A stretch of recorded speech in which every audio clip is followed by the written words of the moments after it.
It's the Chronicles of a Gooner. It's a transfer special and we are live.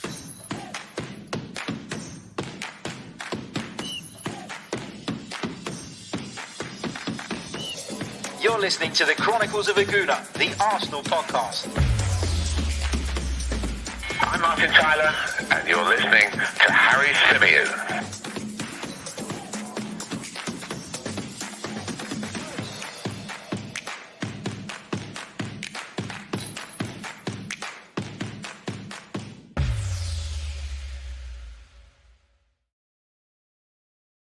Hello and welcome back to the Chronicles of a Gooner, the Arsenal podcast brought to you by 90 Min. It's a transfer special. It's officially our first transfer special of the summer. I'm sure you're going to be sick of them by the time the summer's out. Hopefully Arsenal have a busy window. I'm sure there'll be lots of rumours, even if there isn't that much action in the transfer market when it comes to our club. But as I say, our first dedicated transfer special of the summer. So welcome. Hope you're all well. Hope you're all doing good. Last season was painful. It feels like, we can kind of compartmentalize that and put it in the back of our minds, try and forget about it over this summer, enjoy the Euros, hopefully look forward to some exciting business that will see Arsenal progress as a team. Might be wishful thinking, but who knows? At this stage, we don't know. So let's not get carried away with it just yet. But there are some stories doing the rounds with regards to Arsenal and with regards to transfer activity. Now, I know a lot of people are desperate to see Arsenal linked with top quality players that are going to come into the side and that are going to instantly change our fortunes. But actually, the two big stories that have emerged today have been with regards to potential outgoings. And those two outgoings being, first of all, Hector Bellerin, and secondly, Granit Xhaka. Let's kick off by discussing the report with regards to Hector Bellerin. It's alleged that Real Betis, of course, the La Liga club who finished sixth this season, are interested in taking Hector Bellerin to Seville. Now, I did a bit of research and a bit of digging into this story a little bit earlier on today. I wrote the story for 90 Min and I published it on the website.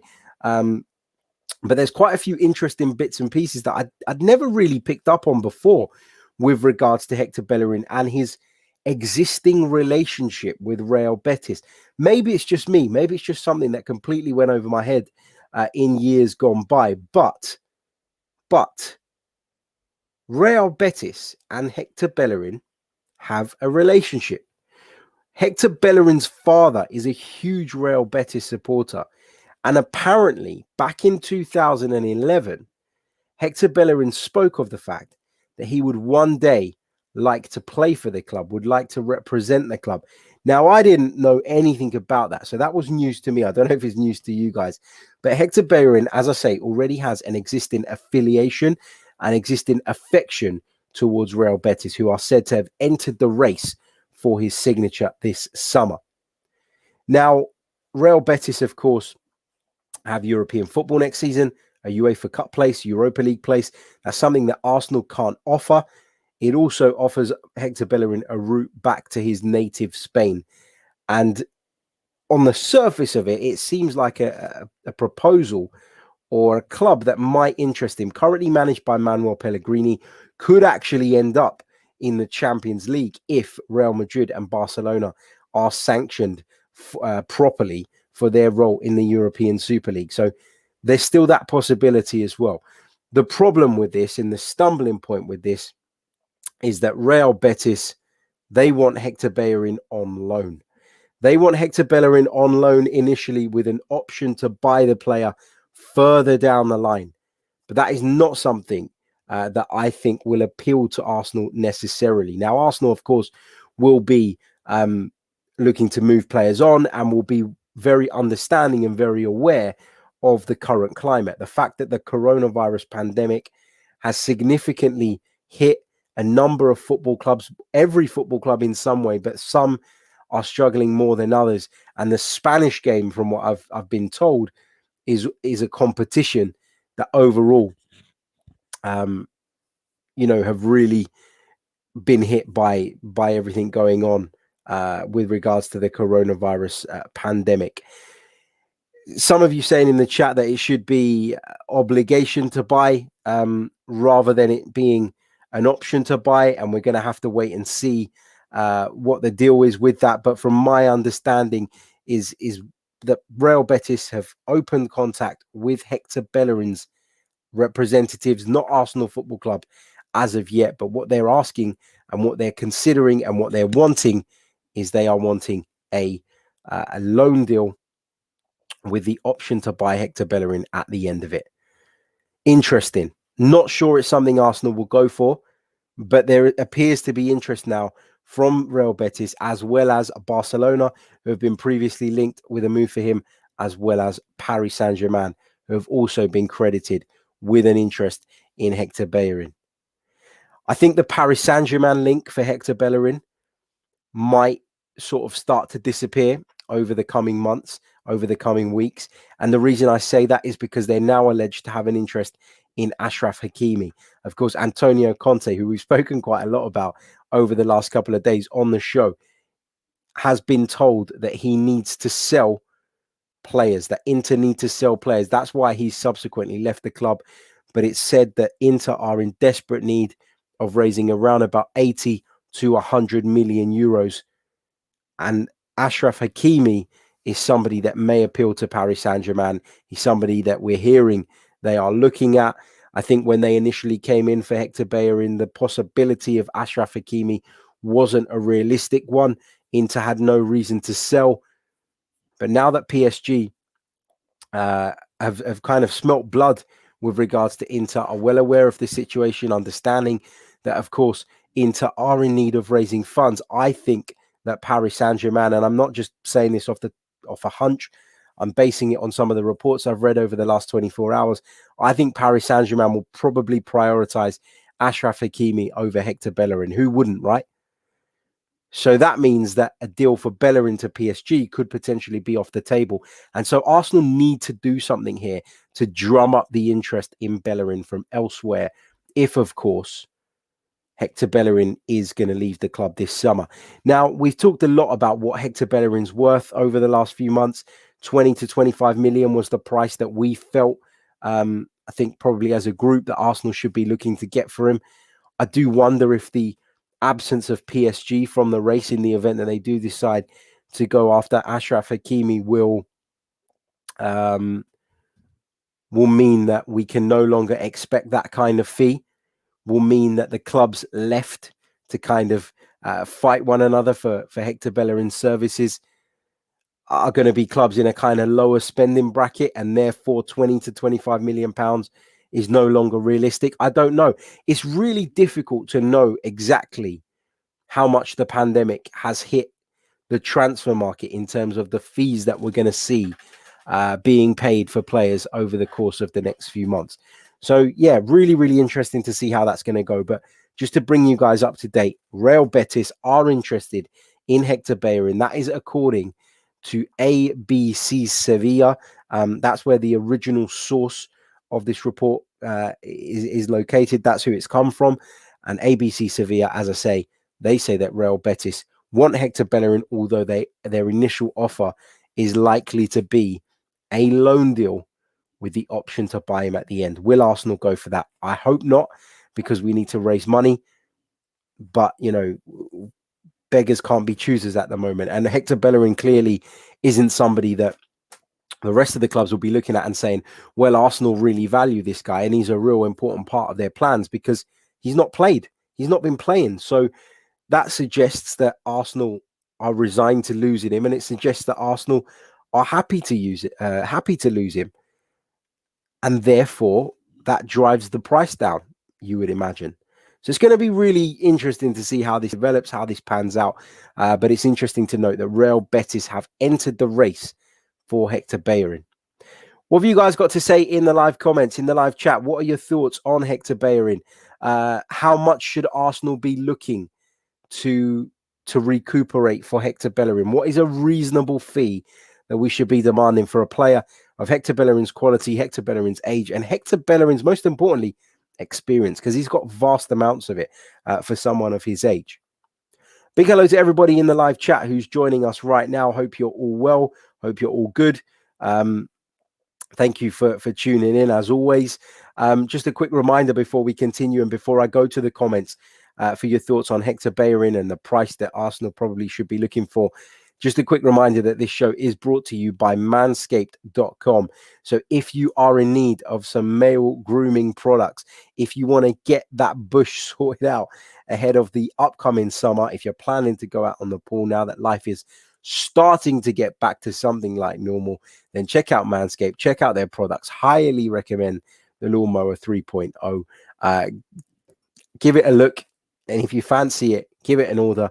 Use our discount code, which is 90min20, and you'll get yourself 20% off of your total order, as well as free shipping. So you stand to save yourself a fair bit of money. Right, let's go back to the chat box. What are you guys saying is a reasonable fee with regards to Hector Bellerin? Krish says 20 million. Josh says 20 to 25 million is acceptable. David Marr says he's sick of loans. We need money. When are we going to start acting like a big club? Agreed. Matt goes on to say he'd want 25 million for Hector Bellerin. That's kind of what I was originally thinking, but now I'm looking at it, I'm kind of wondering if that's realistic or if it's a little bit over the top. I don't know. You know, when we were looking at selling him to Paris Saint-Germain, and I'm not saying that deal is completely off of the table, but when we were looking at selling him to Paris Saint-Germain, I think it was reasonable to expect them to pay a little bit of a PSG premium, if you like, just like the way Manchester City do when they go after players, because people are well aware of their wealth. People often hold on that little bit longer and push them as far as they can in order to try and get as much money as they possibly can for those players. So, yeah, I'm just wondering, you know, if that changes dramatically if Paris Saint-Germain are no longer in the race. Craig Barlow's gone with 20 to 25 million as well. Seems to be the general consensus at the moment. Same from Dyer. Forluso says, believe me, I'll take 20 million for Bellerin. I don't rate him at all. All he had going for him was his speed. And after his injury, he lost that. Alex McCarthy says it will be just under 20 million pounds with add-ons if clubs are still struggling. Just going back to the Manscaped ad, the promo I just gave you. Reggie says, is that a personal experience, Harry? You'll never know, mate. Let's see what else you guys are saying. Bad Boy says 5 million tops. Damien says 25 million is unrealistic in today's market. You know, I don't doubt that. Tom Hickey, one of our members, says loans are okay for younger players to get experience, but senior players with years of experience and are not in the plans really need to be sold. 20 million euros tops, I reckon. So we're all kind of around about the 20 million euro mark. That's what we set out at. I wonder if it's going to be a bit lower. I mean, I'm going to actually shift what my prediction was. And my prediction was 20 to 25. I'm going to say now you're probably looking at 15 to 18, if I'm honest. I just feel like that is more realistic in this current market. And as I keep saying, if Paris Saint-Germain do, which they might well because he's a better player, turn their focus to Achraf Hakimi and they come out of the equation, I think the whole sort of level of transfer fee that we'll be looking for just drops dramatically off the back of that, because PSG, as I say, are a club who are willing to pay and have the money to pay. If you're dealing with the likes of Real Betis, and with all due respect to them, you're then talking about a different type of club, and you're talking about a lower transfer fee, in my opinion. I mean, they want to loan him, which tells you all you need to know about where they are financially. Of course, they're going to lose Emerson this summer. It's looking increasingly likely. You know, if Arsenal could do some kind of deal that incorporated Emerson, you know, you'd be grateful. But that situation is a complicated one because Barcelona own a percentage of the player. So what would need to happen would be Real Betis to buy out the remainder of Emerson's ownership to make him fully a Real Betis player, if you like, and then they'd be able to do business with us over him. So really complex scenarios, not very likely. Big hello to Kim B, who's just signed up to become a member of the channel. Kim, thank you so much for your very kind support. Really, really appreciate it, and welcome to the membership scheme. Make sure that you hit the Discord server and join all the brilliant people in there for a chat on all things Arsenal whenever you feel like it. Right, let's move on. So we've talked about Hector Bellerin and the alleged interest from Real Betis. Let's move on to another Arsenal player who is being linked with a move away. And that Arsenal player is, of course, not everybody's cup of tea, but he is somebody that I rate probably more so than most. But it's Granit Xhaka. Granit Xhaka, according to various sources in Italy, is the subject of some interest from AS Roma. Of course, they will be managed by Jose Mourinho next season. And it seems that Jose Mourinho is keen on the idea of taking Granit Xhaka from North London across to the Italian capital. Fabrizio Romano has tweeted earlier on today. He does credit the initial report to Gianluca Di Marzio, but he says Granit Xhaka has a chance to leave Arsenal this summer, as does Willian, as does Hector Bellerin, and many other players. He says AS Roma are interested in signing him and have opened talks with his agents. Jose Mourinho wants him. Also, there are Bundesliga clubs in the race. Now, from what I've read from the original report from Gianluca Di Marzio, it's understood that Arsenal are looking for around about £21.5 million for Granit Xhaka, but that Roma are going to start the negotiations at a lower price tag. They don't feel that they can probably stretch that far, but they're going to try their luck, and they're going to see if they can test Arsenal's resolve and force Arsenal into a slightly cheaper deal. It's no surprise to you guys that watch or listen to this podcast regularly that I am one of the people that has defended Granit Xhaka, and it's never been because I think he's the best midfield player in the world. It's never been because I don't recognize that Granit Xhaka has shortcomings. It's simply because Granit Xhaka is somebody who, whether you like him or not, is undeniably important to this team at the minute. Now, if you're going to sell Granit Xhaka and you're going to go out and bring in two top-class midfielders, then I've got absolutely no issue with it. But I'm always worried that when Arsenal do this, that the incompetence shown in the past will just lead to us signing another Granit Xhaka, or worse, or somebody who isn't up to standard. I know you've got to move these players on eventually, and there are a lot of players within the group that you have to move on. My thing here, though, is that when I looked at the Arsenal squad, and I've done a few members-only videos. The first one came out last week. The second one comes out tomorrow. And I talk about the midfield in a lot of detail in that one. It's who needs to go, who needs to stay, etc., etc. My big worry is that when I looked at the overall squad and tried to identify the areas in which we desperately needed to improve, Granit Xhaka was not at the top of my list when it comes to players that Arsenal need to move on. And that's for a number of reasons. Why? Because his contract is not in a precarious situation in terms of how long it has to run. Because I think he's been probably Arsenal's most consistent midfield player this season. I think he's been Arsenal's best midfield player this season. I think he's constantly been fit, which is obviously a testament to him, given the number of games he's played. I think he's got the right attitude in terms of his demeanor around the place, in terms of his desire to succeed, in terms of the fact that he did suffer that massive setback with that whole incident against Crystal Palace, but managed to come back from it and bettered himself off of the back of it. You know, it's, for me, getting rid of Granit Xhaka is only okay if you're going to replace him with somebody better. And a distrust that I have towards this football club, towards the board, towards the management that's developed over the years means right now I can't see where we go to upgrade on Granit Xhaka without completely breaking the bank. And even, £20 million or 20 million euros, whatever the price is being touted, doesn't feel like enough for me when you consider his importance to the team. Everybody's seen that, when we're at our best, when we've been at our best this season, it's been largely with him and Thomas Partey in midfield. That is Arsenal's strongest pairing. And when you consider that Matteo Guendouzi's future is up in the air, that Lucas Torreira's future is up in the air, that Dani Ceballos has already left the club, you can't help but be concerned for Arsenal's midfield. And you can't help but think that we need to be adding players rather than losing players in that area of the pitch.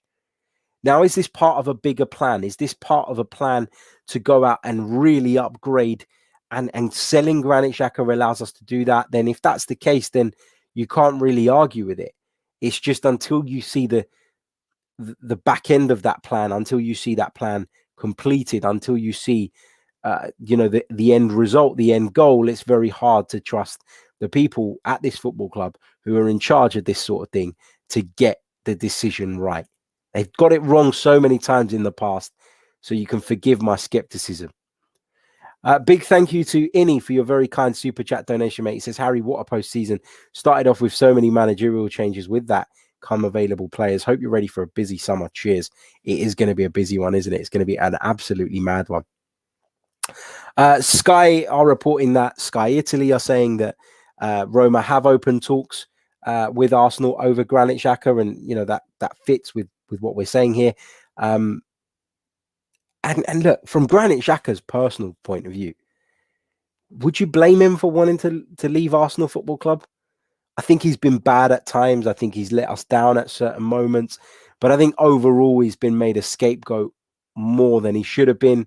A lot of people are going to get pissed off with this, but I actually think Arsenal bottled it by not putting him in that list of 5 players up for the nomination of player of the season, because I think this season, maybe more so because other people haven't been up to their usual levels, but Granit Xhaka has to be in that conversation. I think the club have absolutely bottled that, maybe from fear of the backlash on social media. I don't know, but whatever the reason is, I believe it's wrong that Granit Xhaka has not at least been considered in the conversation for Arsenal's player of the season. I'm not saying he should win it, but if you're going to list 5 names, he should be in that 5.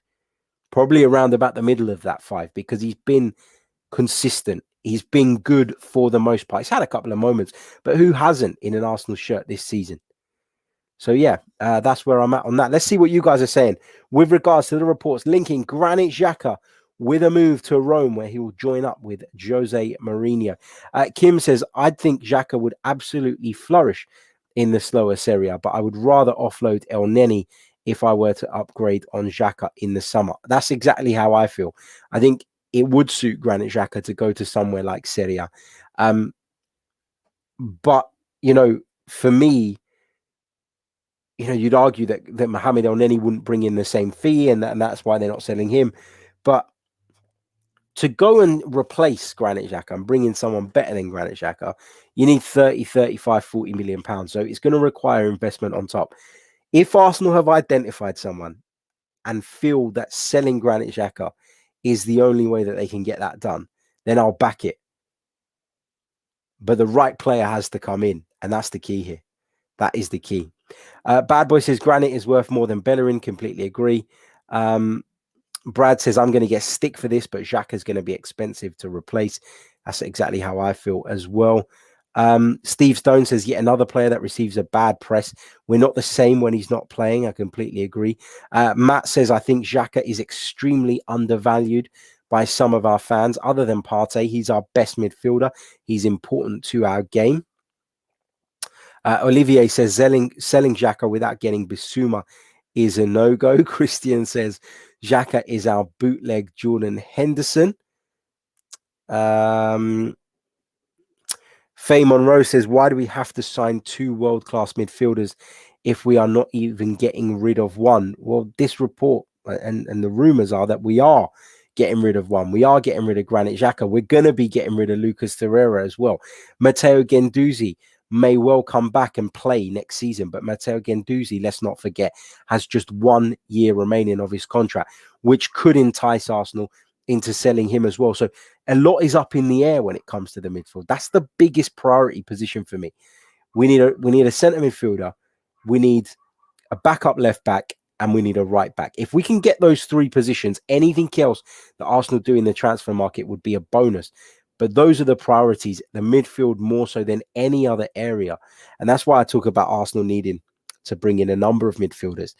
Damien says, I'm concerned about Xhaka leaving because I do not trust Arsenal to sign the right replacements.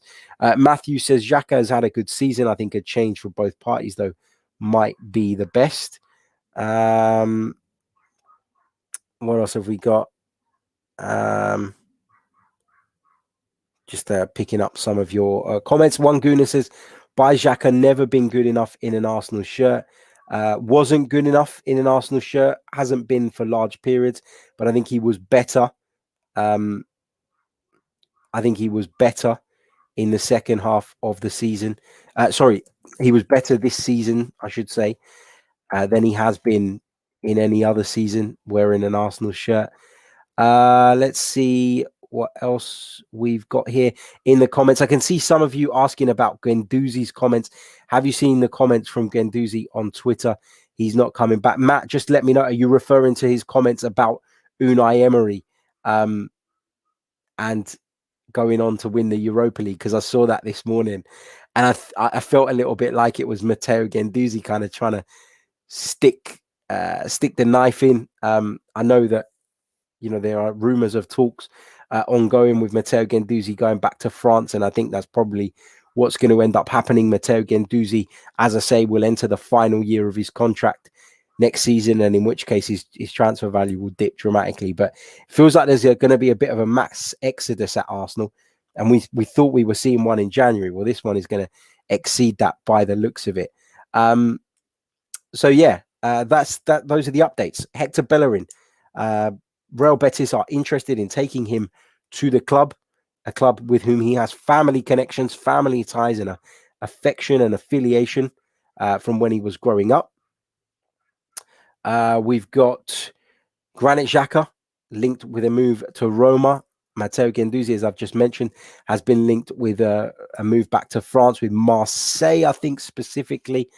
But yeah, lots of transfer talk, lots of business kind of in the pipeline, even if it is mostly outgoings at the moment. But yeah, let me know your thoughts. Get any questions that you have as well in the live chat. In the meantime, while you do that, while you're filling up the chat box, just a quick reminder, if you haven't done so already, please do subscribe to the channel. When I started the video, we were around about 40 or 50 subscribers away from hitting 13,500. I want to get to that rounded number. I hate not being on a rounded number. So if you could subscribe to the channel if you're new, I'd be incredibly appreciative of that. Also, if you haven't smashed the like button yet on this video, what on earth are you waiting for? There's over 300 of you watching us live right now across the multiple platforms, and there are only 59 likes on the video. So please, if you haven't done so already, do that. It doesn't cost a thing, and it really, really helps. Let's go over to the live chat. Let's get some of those questions in, and let's start with a question from Lewis, which is a really good question. Harry, do you not think Saka, Emile Smith-Rowe, Pepe, Lacazette, Tierney, and Gabriel all outperformed Xhaka this year? Straight answer, no, I don't. And I'll give you the reasons, and I'll break it down individually with each of the players that you've mentioned as to why. And we'll kind of go from there. Starting with Bukayo Saka, Bukayo Saka would be my player of the season. Not going to debate that one. Emile Smith-Rowe has been very, very good, but I think it's very hard to give the player of the season to someone who was non-existent or not part of the plan or not part of the setup prior to Christmas. Nicolas Pepe is another player who's done it at certain periods over the course of the season, but hasn't delivered every single week. And we can go into the debate about why that is and whether that's Mikel Arteta's fault. And I acknowledge that there is a debate to be had there. I've actually defended Pepe quite a bit over the course of the season. But again, another player who's only done it in patches. Lacazette is a shout for me and probably goes in second for me behind Bukayo Saka because he's really improved this season. Yes, he still missed some chances. Yes, some of them have been at crucial moments, but that is Alexander Lacazette for you. Not the most clinical striker in the world, but I think what he's brought to the table in terms of his overall game, in terms of bringing others into play, in terms of working hard, carrying out the manager's instructions. He is a shout. He's actually up there for me. Tierney, injury problems. Tierney, when he plays, always produces a really high level of performance. And I'm not trying to take that away from him, but I do think that, some injuries are down to bad fortune and some injuries are down to bad luck. But I do think part of being a really top player is to be able to stay fit a lot of the time, to look after yourself, to be well conditioned. That's something that Granit Xhaka has, that whether you love him or hate him, you cannot deny. And as for Gabriel, well, I think Gabriel is another player who's done it for a few games here and there, but in the second half of the season hasn't been anywhere near as good as he was in the first half of the season or in the first sort of few months of the season. So I don't think all of those players have outperformed Granit Xhaka. I think consistency is a big deal. And I think that Granit Xhaka probably slots in somewhere on that list after Saka and after Laka. Because of that, because of the longevity, because he's done it for months and months and months. And that is really, really important. 9 months of the season, for the most part, he has been fit. He has been available. He's played in all the competitions. He's given it his absolute all. And I think that needs to bloody be taken into consideration. But it's a great question, Lewis. Thank you. Brilliantly put. What else have we got here? Alex says, if Xhaka has been our best midfielder over the last year or so, does that say to a lot of fans about how poor our recruitment has been in that area? Absolutely. Absolutely. What else have we got here? Steve Stone says, do you feel this transfer window will define us for the next 5 years or so? I think, Steve, that we're not going to see such a huge player turnover in such a short period of time again for a while. So it's important that we do it right. I mean, if you think back to kind of, I use Spurs as an example. If you think back to when they sold Gareth Bale, it was very much right. This is our time now to really push on and really build a team. And they made 6 or 7 signings that summer. And I think barring one of them, which might have been Christian Eriksen, the rest of them were poor. And so it's all good turning over players, but the business has to be the right business. You have to be bringing in the right people to replace those that you're letting go. And only when you do that will you move forward as a team. So it could define us for sure, and it could define us in either way. It could see us go backwards. It could see us move forwards. Fingers crossed it sees us move forwards. But as I say, it's not that I don't look at some of these players and think they need to go or that we do need to upgrade on them. And as Jo4 says in the chat, Xhaka has had a good season, but sometimes it's just time for players to move on. I completely and utterly agree with that. But I'm only happy to allow those players to move on. I say allow, not that I've got any say, but I'm only happy for those players to move on if I believe that the club are going to do what's necessary in order to replace them with better players and players that can take us forward. And I don't have that trust in Arsenal at the moment, which is a big, big problem. Andy Arsenal says, if Xhaka burnt Harry's house, he would thank him for the warmth and fire insurance. What a ridiculous comment. What a ridiculous comment. Marshall B says, can you do a deeper dive on the backroom staff ins and outs at some point? I feel like we don't have a really good picture about what's going on behind the scenes. Absolutely. Let me make a note of that. That's something we could definitely do, particularly over the summer when there's no games.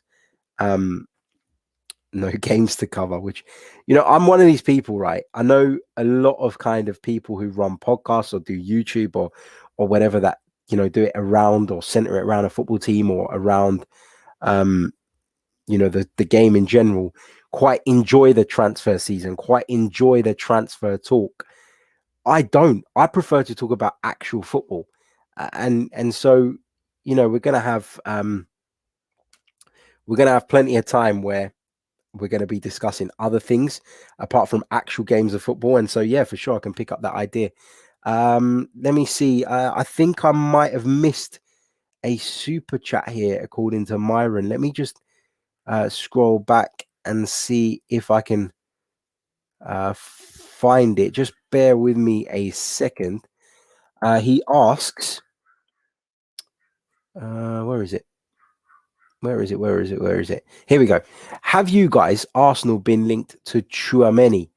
He's talking about Aurelien Tchouaméni, who currently plays his football in France, if I'm not mistaken. Yep, AS Monaco, defensive-minded midfielder. I've not seen anything with regards to that, Myron, with regards to Arsenal being linked with Tchouaméni specifically, but I'd imagine it's a position that Arsenal will be looking to strengthen in during the course of this transfer window. So let's see. But not to my knowledge, no. I don't know of Arsenal being linked or being, particularly interested in this player. I don't know, if I'm honest. I've not read anything. I've not been told anything, and I've not heard over anything. But it's one I'll keep an eye on now that you've mentioned it. And of course, thank you for your very, very kind super chat donation. It's really helpful. Right. I'm going to pick out one more question. This one comes from Marble Halls TV. Would you sign a centre back to help Gabriel and Marie? A centre back wouldn't be a priority for me because you've got Holding there. You've got Gabriel, Marie, as you've mentioned, who have both looked okay. You've got William Saliba to come back. So you've got 4 centre backs there. You've also got Callum Chambers, who I know kind of prefers to play at right back at the moment and has been playing right back, but I believe could slot in there if you really, really needed him to as well. So that's how I see the centre back situation. I think if someone became available, the price was right, and Arsenal could do it, then by all means, you can never have too many quality centre backs.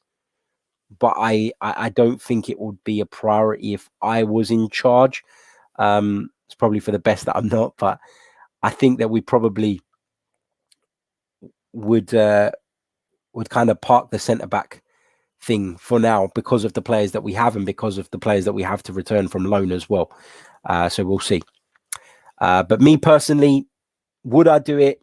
As I say, if the price was right, if the right option came along, then yeah, I would. But it's not at the top of my list. But thank you for your question, mate.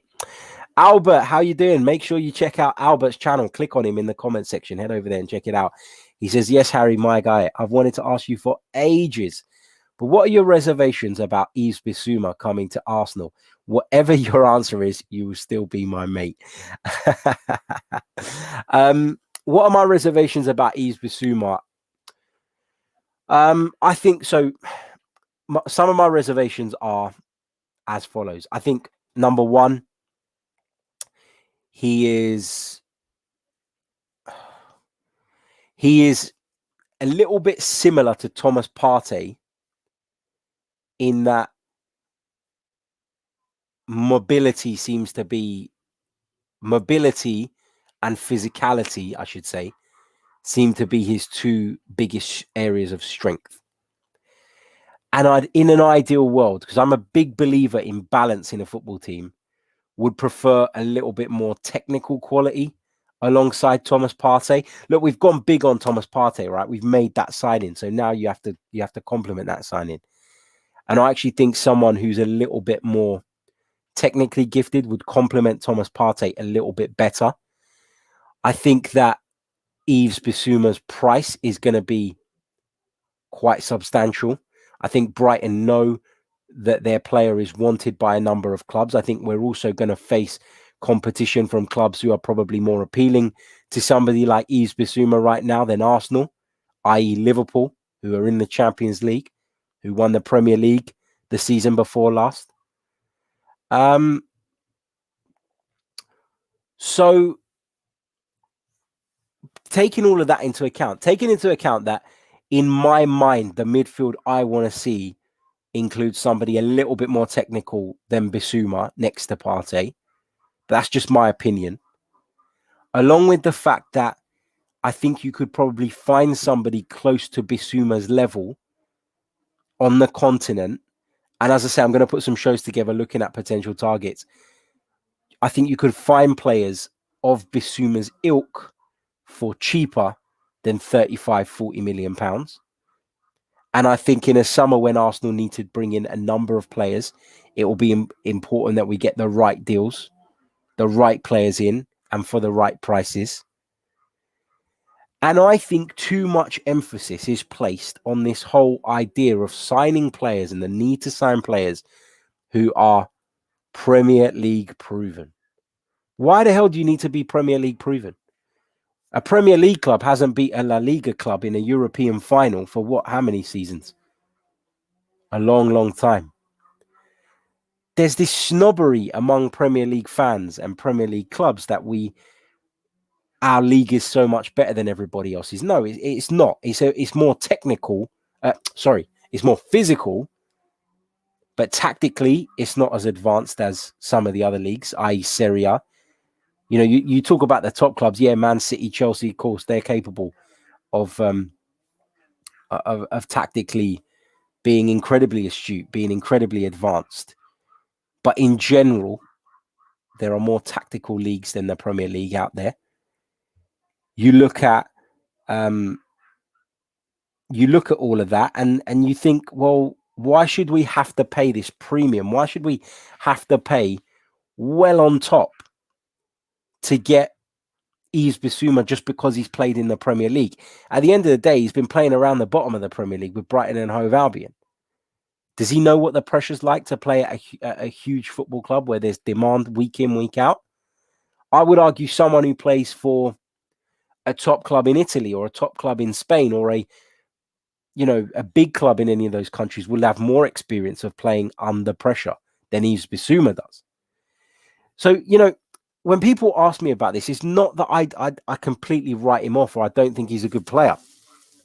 I think he's a decent player. I do. I just don't think that if we are limited in what we can spend this summer, which we will be, that you can go out there and spend 45 million pounds on this player just because he is Premier League proven, just because he might adapt quicker. And when you say quicker, I mean, look how many good players come in from overseas every season and don't need that time to embed in. There's plenty of them out there. People always point to the examples of those who come here and struggle, but there are plenty who come here and do well and do hit the ground running. And equally, there are plenty of players who move from one Premier League club to another and then cannot find their feet again because they're playing in a different system and under a different manager. So let's see.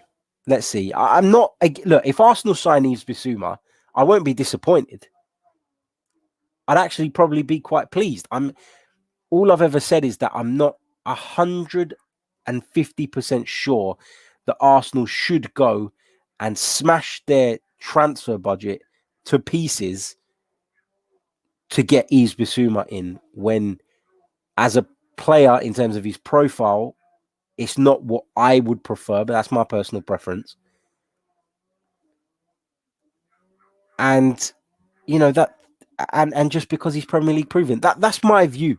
If he comes in and does well, I'd be happy for him to prove me wrong, of course. But I just think that Arsenal have to be smart in the transfer market. And I think Bissouma at 40 million pounds. I know there's been reports of Brighton allowing him to leave for less than that. But if there are a couple of clubs interested, Brighton are not stupid. They're gonna push it. They're gonna do what they can to get the maximum. And I just think that maximum that we're talking about is probably a little bit too great a risk to take, in my opinion, in my view. But that is my view. And of course, you are fully entitled to disagree with that view, as always. Right. I'm going to leave it there because it is it's 10 to 6 here in the UK. Almost time for dinner. Almost time to sit down, put my feet up and chill out for the evening, which I'm really, really looking forward to this evening. It's been, I thought when the football season ended that work would kind of drop off, and it hasn't. It's a good thing. Obviously, I'm not complaining, but it's been just as tiring. I wonder if over the next few weeks things will go into a little bit of a lull. Let's see. I'm just going to touch on a couple of comments, actually, because there's a couple of comments here that I need to address here before I go. I was going to just end it there, but I have to pick these up. We got this one first. Theoni Manny TV, if I said that right. Harry, if the club followed your advice, we would be 16th next season. You don't rate Bissouma, but you rate Xhaka. At no point have I said that I don't rate Bissouma. Not said that for a second. I've just said that I think £40 million on Bissouma is a gamble. And there's no guarantee somebody who's shining in a small pond, i.e. Brighton and Hove Albion, can translate that into performing at a big club like Arsenal, where wherever we are in the table, there is an expectation. I believe that if you're going to rebuild this Arsenal team, you cut the squad right down, as small as you can, and I would rather you buy 2 or 3 players this season of a high caliber, as opposed to going out and buying 6 or 7 okay ones, 6 or 7 good ones. That's important to me. I think that if you're going to rebuild, you rebuild properly. You don't do things half-assed. And I think if you were to jump in and spend £40 million on Yves Bissouma, then that's lazy. That's lazy scouting, because there will be players on the continent who can do what Bissouma does, who have the same physical attributes, who have the same technical quality, who have the same work rate, the same enthusiasm, available for much less than that, I can assure you. What else? And there was one other one that I was going to pick up before I go. Where did it go? Anyway, doesn't matter. Can't find it. Welcome to those of you in the chat who are saying that you've just found the channel. Brilliant to have you. Thank you. Welcome to the family. Don't forget to smash the subscribe button. Smash a like on the video as well. It really, really does help. I hope you've enjoyed the first transfer news specific. What am I going to call it? Our first transfer specific podcast of the summer. There's going to be loads. There's going to be loads to come over the next few months. I'm sure there's going to be lots of those kind of debates, which are great. Lots of those disagreements, lots of those conversations, but I'm looking forward to it. So I'll catch you all very soon with more Arsenal content. Until next time, take care of yourselves and stay safe. Up the Arsenal.